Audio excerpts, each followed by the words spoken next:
টাকার জাজিমে না শুলে ঘুম আসত না পতিত আওয়ামী লীগ সরকারের সাবেক সংসদ সদস্য ও ১৪ দলের সমন্বয়ক আমির হোসেন আমুর। সেই আমু এখন ঘুমান ঢাকার কেন্দ্রীয় কারাগারের একটি চৌকিতে। সেখানে তার সম্বল, তোশক, কম্বল, বালিশ, মগ আর থালাবাটি। বিলাসবহুল জীবনে অভ্যস্ত আমুর দিন যায় এখন মাদক মামলার সাজা পাওয়া এক আসামির সঙ্গে গল্পগুজব করে। অথচ একটা সময় চারপাশে পাইক পেয়াদায় ঘেরা আমুর পছন্দ ছিল নতুন টাকার বান্ডিল, আর স্বর্ণের নৌকা ছিল তার প্রথম পছন্দ। যে কোনো অনুষ্ঠানে গেলে তাকে স্বর্ণের তৈরি নৌকা দিতে হতো, আর তদবিরের জন্য দিতে হতো নতুন টাকার বান্ডিল। ইডেন বে কক্সবাজার সমুদ্র সৈকতের উপর নিজেদের একটি ঠিকানা। মাত্র ৫ লাখ টাকায় আপনিও হয়ে যেতে পারেন এই হোটেলের মালিক। এখন কারাগারের ফ্লোরে ঘুমান পতিত আওয়ামী লীগ সরকারের প্রভাবশালী ব্যক্তি ও সাবেক এমপি সালমান এফ রহমান। গেল ২৭ জানুয়ারি রিমান্ড আবেদন শুনানির সময় জানান, ফ্লোরে ঘুমান তিনি। তার সঙ্গে একজন থাকেন। রাতের খাবার দেয়া হয় বিকেল ৪টায়।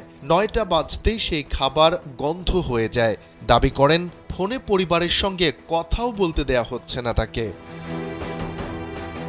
এদিকে পলাতক স্ত্রীর কথা ভেবে দিন যায় সাবেক আইসিটি প্রতিমন্ত্রী জুনাইদ আহমেদ পলকের। আইনজীবী ও স্বজনরা জানান, পলক তাদের জানিয়েছেন জঙ্গি দুর্ধর্ষ আসামিদের হাই সিকিউরিটি ভবনে রাখা হয়েছে তাকে। তার আফসোস, স্ত্রী আরিফা জেসমিন কণিকা তাকে দেখতে যাননি কারাগারে। স্ত্রীর নামে অনেক সম্পদ করেছেন তিনি, এখন সেই স্ত্রী পলাতক। আলিশান জীবন না পেয়ে কারাগারে প্রায় মেজাজ হারিয়ে ফেলছেন সাবেক খাদ্যমন্ত্রী কামরুল ইসলাম। বারবার মাথা গরম হয়ে যায় তার। কারারক্ষী সহ সবার সঙ্গে করেন চিৎকার চেঁচামেচি। জেল কোড অনুসারে তার কাজের সহায়তার জন্য দেয়া হয়েছে একজন সাধারণ কয়েদি। তার সঙ্গেও চাকর বাকরের মতোই রাগ ঝাড়েন। এটা নিয়ে কারাগারের কয়েদিদের মাঝে ক্ষোভ ও বিভিন্ন সময় হাস্যরস দেখা যায়। অনেকেই তাকে পাগল রাজাও বলে ডাকেন।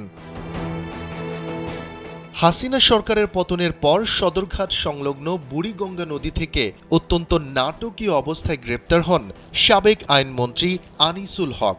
কয়েক দফা রিমান্ড শেষে তিনি এখন কেন্দ্রীয় কারাগারে। তিনিও ডিভিশন প্রাপ্ত বন্দী হিসেবে জেল কোড হিসেবে বিশেষ সুযোগ সুবিধা পাচ্ছেন। এ বিষয়ে ঢাকা বিভাগীয় কারা উপমহাপরিদর্শক মোহাম্মদ জাহাঙ্গীর কবির বলেন, বর্তমানে ঢাকার কেন্দ্রীয় কারাগারে রয়েছেন সাবেক মন্ত্রী, প্রতিমন্ত্রী ও সংসদ সদস্য সহ ৩৬ ভিআইপি। তাদের মধ্যে ৯ জন জেল কোড অনুযায়ী ডিভিশন সুবিধা পেয়ে আসছেন। কারাগারে ডিভিশন মানে আলাদা একটি নির্ধারিত ভবনে থাকার সুযোগ।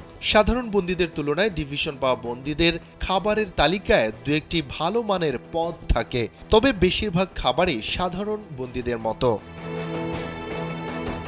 শফিকুল ইসলাম শান্ত, কালবেলা।